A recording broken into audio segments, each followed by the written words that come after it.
UP के लखीमपुर में block प्रमुख चुनाव के दौरान समाजवादी पार्टी की महिला कार्यकर्ता से बदसलूकी पर राजनीति गर्म हो गई है। जम्मू कश्मीर में परिसीमन आयोग का बड़ा ऐलान। जम्मू कश्मीर विधानसभा की 7 सीटें बढ़ेगी। मार्च तक पूरी की जाएगी परिसीमन की प्रक्रिया। नेपाल के पानी से बिहार में बढ़ी मुसीबत। बाढ़ की आहट से दहशत में हैं लोग। मैसेज भेजने वाली कंपनी व्हाट्सएप ने फिलहाल अपनी विवादित प्राइवेसी पॉलिसी को रोक दिया है। कुछ हफ्तों की धीमी रफ्तार के बाद आज मॉनसून ने पकड़ी थोड़ी रफ्तार। महाराष्ट्र और मध्य प्रदेश में बरसे बादल। ये सारी खबरें सीधे फील्ड से दिखाएंगे। शुरुआत करते हैं आज की सबसे बड़ी खबर से। यूपी में ब्लॉक प्रमुख चुनाव के दौरान हुए बवाल में लखीमपुर की घटना पर सबसे ज्यादा सियासत हुई। वहां समाजवादी पार्टी की एक उम्मीदवार नामांकन करने जा रही थी तो उसके साथ बदसलूकी हुई। हंगामे की एक और तस्वीर देखिए। ये शर्मनाक तस्वीर लखीमपुर खीरी से आई। यहां एक महिला के साथ बदसलूकी हुई। समाजवादी पार्टी का आरोप है कि बीजेपी के कार्यकर्ताओं ने उनके प्रत्याशियों के पर्चे फाड़ दिए और महिला कार्यकर्ताओं के साथ बदसलूकी की। अंदर जा रहे थे रोड गेट से तो लोग अंदर घुसने नहीं देते थे। हम लोग चल रहे थे बराबर। उन रेखा वर्मा सांसद के गुंडों ने मेरी पकड़ ली साड़ी, हमको बाहर फेंक दिया।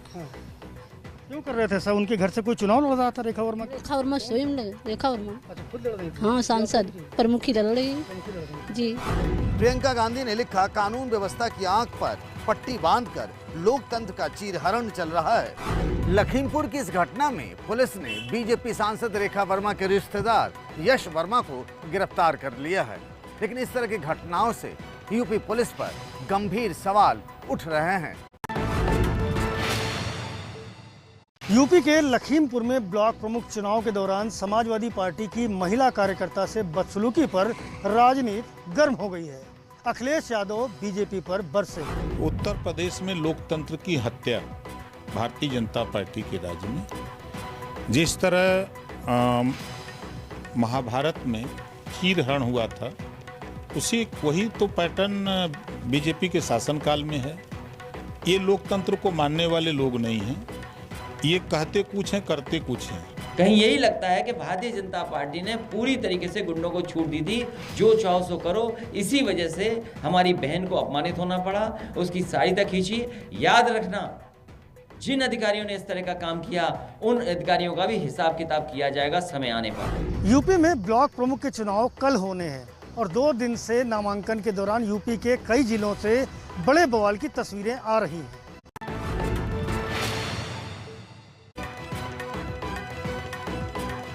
अयोध्या की सरयू नदी में आज बड़ा हादसा हो गया। यहां के गुप्तार घाट पर 12 लोगों के नदी के डूबने की खबर से हड़कंप मच गई। डूबने वाले सभी लोग एक ही परिवार से थे जो अयोध्या में छुट्टियां मनाने के लिए आए थे। डूबने की खबर के मिलते ही प्रशासन ने मौके पर मोर्चा संभाल लिया। आनन फानन में रेस्क्यू ऑपरेशन के लिए गोताखोरों के दल को डुबकी लगवाई गई। रेस्क्यू टीम ने 8 लोगों को नदी से बाहर निकाल लिया, जिसमें से 3 लोग जिंदा बचे जबकि 5 लोगों की मौत की पुष्टि की गई। बाकी 4 लोग अभी भी लापता हैं। लापता लोगों की तलाश के लिए रेस्क्यू ऑपरेशन जारी है।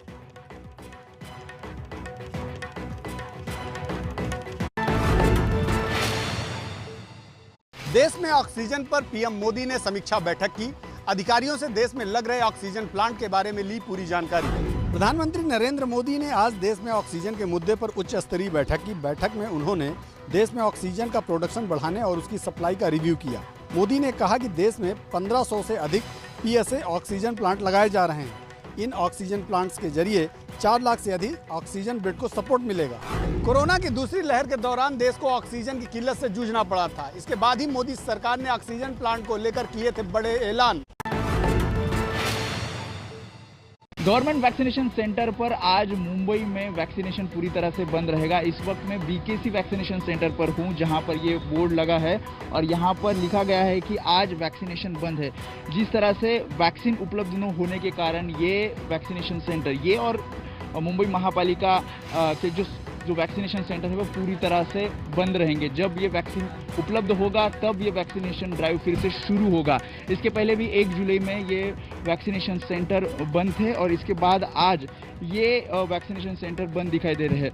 सोमवार को राज्य सरकार की ओर से 95,000 वैक्सीन के डोज मुंबई महापालिका को उपलब्ध हुए थे। उसके बाद मंगलवार को 42,000, बुधवार को 52,000 और गुरुवार को 14,000 वैक्सीन के डोज लाभार्थियों को दिए गए और उसके बाद अब वैक्सीन उपलब्ध नहीं है, इस कारण ये वैक्सीनेशन सेंटर आज बंद रहेंगे।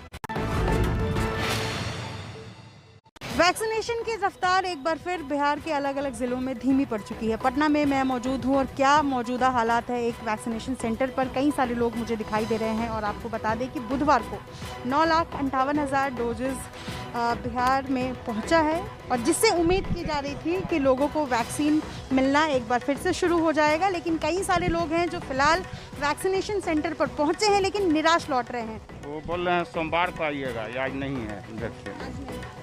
मैं जो देख पा रही हूँ इन्हें कोवैक्सीन की डोज मिलनी थी। डोज तो कल आज सोमवार के लिए वैक्सीन नहीं है।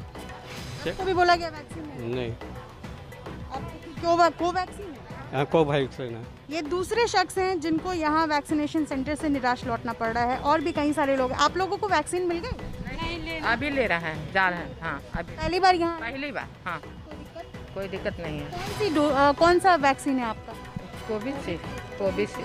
तो कोविशील्ड की डोजेस यहाँ पर मौजूद है जैसा कि ये महिला बता रही हैं। लेकिन कोवैक्सीन जिनको लेना था, जिनकी दूसरी डोज की तारीख पूरी हो चुकी है, उन्हें फिलहाल निराश लौटना पड़ा है। 1,74,00,000 लोगों को बिहार में अब तक वैक्सीनेट किया जा चुका है। देश भर में पेट्रोल और डीजल की बढ़ती कीमतों के खिलाफ विरोध प्रदर्शन हो रहे हैं। कोलकाता में टीएमसी के कार्यकर्ताओं ने भी एक अनोखा प्रदर्शन किया। लाल रंग की एक कार है जिसे गाय बैल की मदद से खींचने की कोशिश हो रही है। प्रदर्शन है मोदी सरकार के राज में महंगाई के खिलाफ। हालांकि यहाँ ये गाय जैसे कार खींचने को तैयार ही नहीं है। ये तो हुआ महंगे तेल के खिलाफ धरना।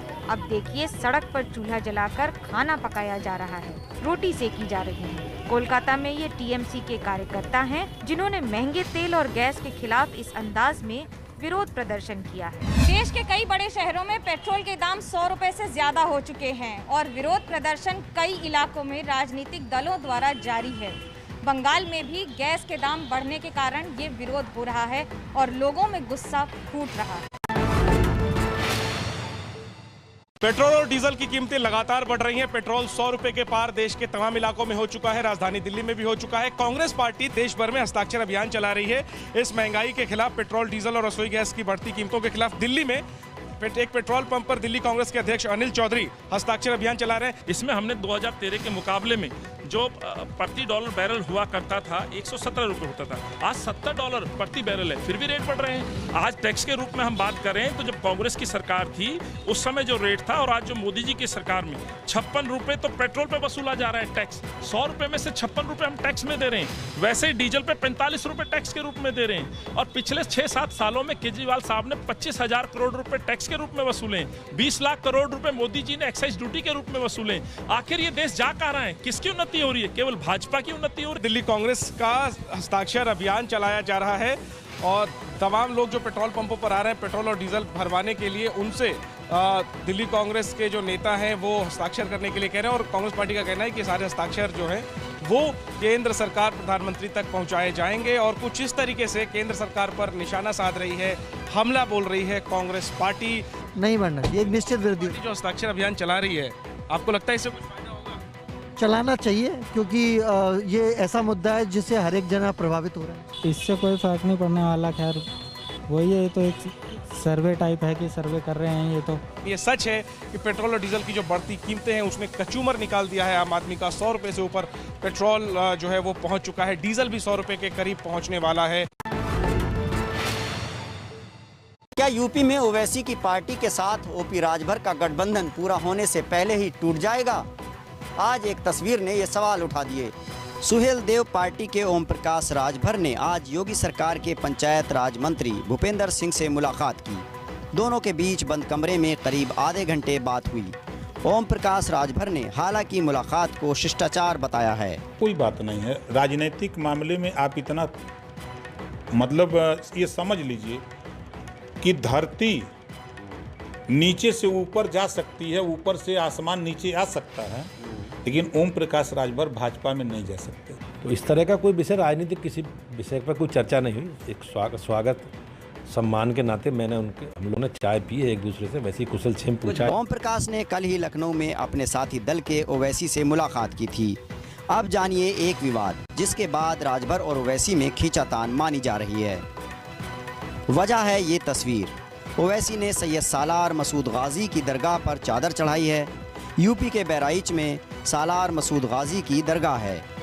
राजा सुहेल देव के सबसे बड़े दुश्मन माने जाते हैं गाजी। सैयद गाजी ने सन 1034 में हिंदुस्तान पर आक्रमण किया था। पश्चिम बंगाल विधानसभा में विपक्ष के नेता शुभेंदु अधिकारी की बढ़ सकती हैं मुश्किलें। 2018 में उनके सिक्योरिटी गार्ड के मौत के मामले को अब दोबारा पुलिस ने खोल दिया है। बंगाल में ममता सरकार के खिलाफ सबसे बड़े चेहरे हैं शुभेंदु अधिकारी, लेकिन अब ममता राज की पुलिस ने शुभेंदु अधिकारी पर शिकंजा कसना शुरू कर दिया है। शुभेंदु अधिकारी के बॉडीगार्ड की कथित आत्महत्या केस की जांच फिर से होगी। दरअसल शुभेंदु गार्ड की पत्नी ने शुभेंदु पर अपने पति की मौत का आरोप लगाया था। पूरा मामला 13 अक्टूबर 2018 का है, जब शुभेंदु अधिकारी टीएमसी में परिवहन मंत्री का पदभार संभाल रहे थे। तब शुभेंदु के बॉडीगार्ड ने कांथी में अपने किराए के मकान में अपनी ही सर्विस रिवॉल्वर से खुद को गोली मार ली थी। उस वक्त मामले को आत्महत्या बताया गया था। बॉडीगार्ड की पत्नी का आरोप है कि शुभेंदु ने ही उनके पति को आत्महत्या के लिए उकसाया था। अब इस मामले पर बंगाल में सियासत फिर से गरमाई हुई है। पिछले वर्ष तृणमूल कांग्रेस का साथ छोड़कर बीजेपी का दामन शुभेंदु अधिकारी ने थामा था। उसके बाद नंदीग्राम सीट से चुनाव लड़के ममता बनर्जी को करीब 2000 वोट से परास्त करके इतिहास रच दिया।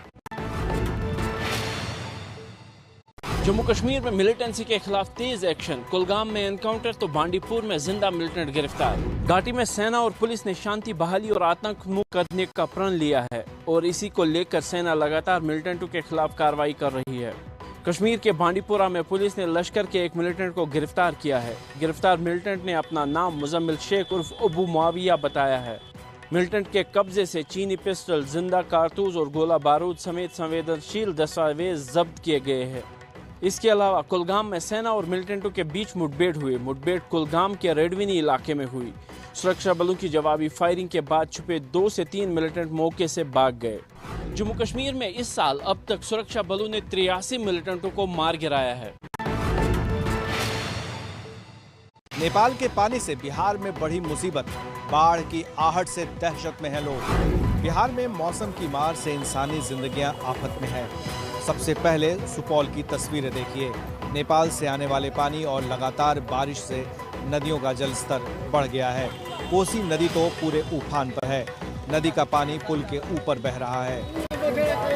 अब तस्वीरें सीतामढ़ी के बरौनी गांव की है, जहां अचानक एक आदमी की तबीयत खराब होने पर पहले नाव और फिर पैदल ही स्वास्थ्य केंद्र तक ले जाया गया। साफ है, बाढ़ जैसे हालातों में मरीजों का इलाज एक बड़ी चुनौती है। मोतिहारी में तो नदी के प्रचंड वेग ने सड़क को 2 हिस्सों में बांट दिया है। जिधर भी कैमरा जा रहा है वहां सिर्फ तबाही का ही मंजर नजर आ रहा है। लोगों के घर और खेत पानी में डूब गए हैं। नदियां उफान से बह रही हैं। नदी के किनारे पानी में टूटकर गिर रहे हैं। हर साल बिहार बाढ़ का ऐसा दंश झेलता है, लेकिन सरकार कोई ठोस कदम नहीं उठा पा रही है, जिस वजह से साल तो बदल जाते हैं लेकिन लोगों की जिंदगियां नहीं बदल रही। दिल्ली में बदमाशों को पुलिस का खौफ नहीं रहा है। 2 दिन में हुई 4 वारदातों ने कानून व्यवस्था पर सवाल उठा दिए हैं। दिल्ली में अपराध की 4 दिल दहलाने वाली कहानी से हड़कंप मचा हुआ है। पहली खबर बाड़ा हिंदुराव इलाके की है, जहां बदमाशों की फायरिंग में 2 की मौत हो गई। पुलिस को शक है कि ये वारदात गैंगवॉर में हुई।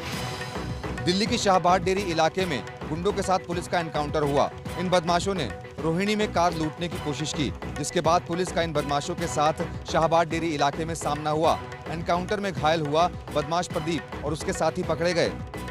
दिल्ली के उत्तम नगर में भी बदमाश बेखौफ दिखे, जहां दिन दहाड़े 4 बदमाश बिजली कर्मचारी बनकर एक फ्लैट में घुसे और पिस्तौल के दम पर लाखों रुपए लूट लिए। दिल्ली में कानून व्यवस्था केंद्र के अंदर आती है और जब राजधानी दिल्ली के अंदर ही ताबड़तोड़ अपराध होंगे तो कानून व्यवस्था पर तो सवाल उठेंगे ही। थाने में ट्रैफिक पुलिस वाले के साथ सड़क पर बदसलूकी, धमकी देने वाले शख्स का वीडियो हुआ वायरल। पुलिस ने दर्ज किया मामला।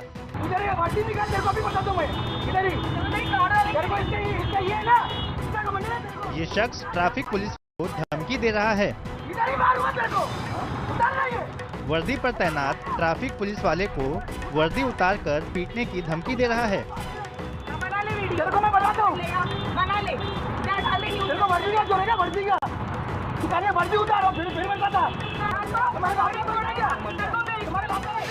इसके साथ ये महिला भी ट्रैफिक पुलिस वाले को खरी खोटी सुना रही है। तस्वीरें मुंबई के पास ठाणे की है। यहाँ ट्रैफिक पुलिस वालों ने इन 2 लोगों की गाड़ी को रोका था। आरोप है कि मामूली बात पर ये शख्स ट्रैफिक पुलिस वाले से मारपीट को उतर आया। पुलिस वाले के साथ बदतमीजी करते इस शख्स का वीडियो वायरल है।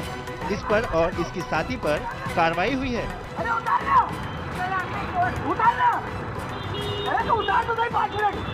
ट्रैफिक पुलिस ने दोनों के खिलाफ मामला दर्ज कर लिया है। जो पहले पुलिस वाले को सड़क पर पीटने की धमकी दे रहे थे, वे अब सफाई देते नजर आ रहे हैं। भोपाल में शराब तस्करों की नई साजिश। रेल की पार्सल बोगी में दवा के नाम पर हो रही थी शराब की सप्लाई। भोपाल में शराब की वही खेप है जिसे दवा के नाम पर छिपाकर पार्सल से भेजा जा रहा था। भोपाल पुलिस ने इस तरह शराब तस्करी करने वाले रैकेट का पर्दाफाश किया है। बोगी में दवा के नाम पर बुकिंग कर महंगी विदेशी शराब भोपाल लाकर बेचते थे। पुलिस ने शराब तस्करों से 5.5 लाख रुपए की 350 लीटर विदेशी शराब जब्त की है। 3 लोग गिरफ्तार भी किए हैं। रेल के जरिए पार्सल में शराब तस्करी का पहला मामला है। दरअसल दिल्ली में शराब सस्ती है और मध्य प्रदेश में महंगी। इसी का फायदा ये रैकेट उठाता था। जम्मू कश्मीर में परिसीमन आयोग का बड़ा ऐलान। जम्मू कश्मीर विधानसभा की 7 सीटें बढ़ेगी। मार्च तक पूरी की जाएगी परिसीमन की प्रक्रिया। जम्मू कश्मीर पर परिसीमन आयोग ने आज ऐलान किया कि परिसीमन की प्रक्रिया अगले साल मार्च तक पूरी कर ली जाएगी। परिसीमन आयोग के मुताबिक अनुसूचित जाति के लिए भी सीटें रिजर्व करनी होंगी। ऐसा पहली बार होगा।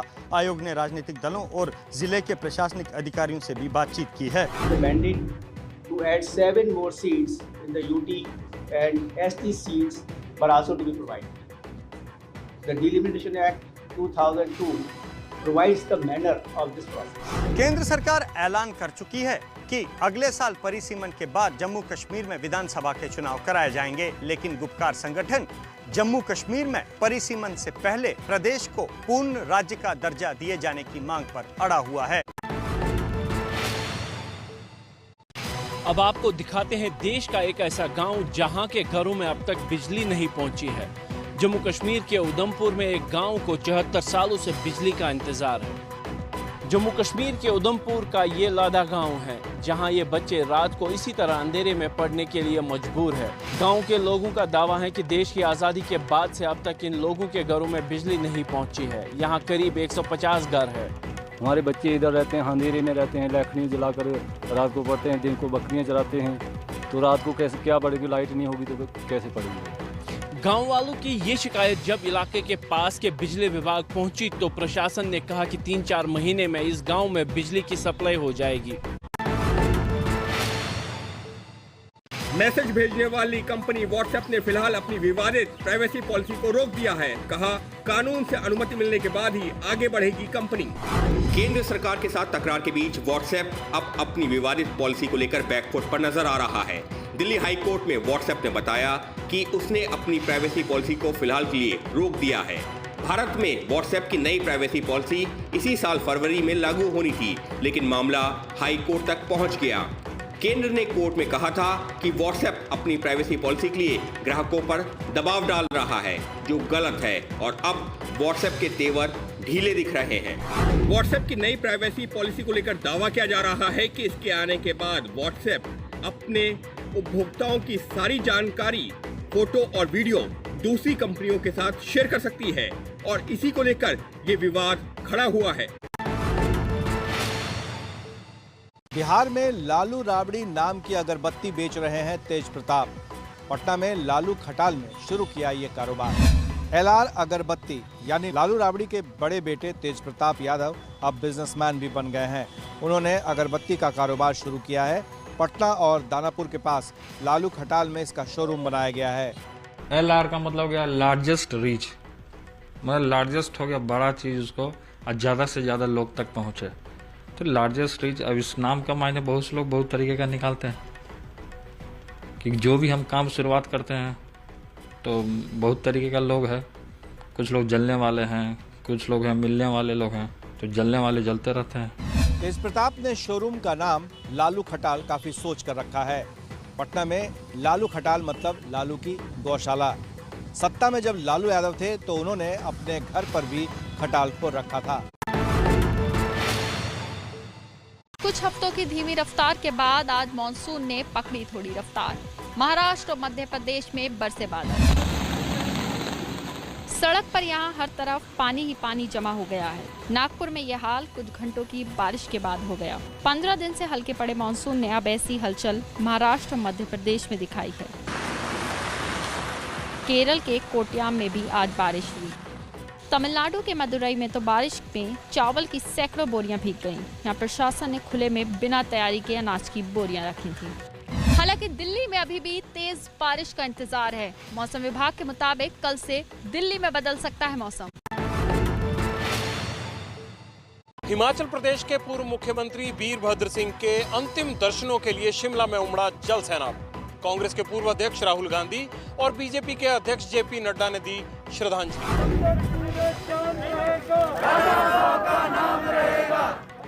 बीजेपी अध्यक्ष जेपी नड्डा ने भी शिमला पहुंचकर वीरभद्र सिंह के अंतिम दर्शन किए। जेपी नड्डा ने शिमला के रिज मैदान पर वीरभद्र सिंह को फूल अर्पित कर श्रद्धांजलि दी। कांग्रेस के पूर्व अध्यक्ष और सांसद राहुल गांधी ने भी शिमला पहुंचकर वीरभद्र सिंह को श्रद्धांजलि दी। शिमला के बाद वीरभद्र सिंह का पार्थिव शरीर रामपुर में अंतिम दर्शन के लिए रखा जाएगा, जहां 10 जुलाई को राजकीय सम्मान के साथ वीरभद्र सिंह का अंतिम संस्कार किया जाएगा। वीरभद्र सिंह का निधन 87 साल की उम्र में हुआ है। उन्हें 2 बार कोरोना हुआ था और पिछले कई हफ्तों से बीमार चल रहे थे। सीधे फील्ड से मैं अभी के लिए इतना ही। रात 10:30 बजे खबरों की नई डोल लेकर फिर हाजिर होंगे।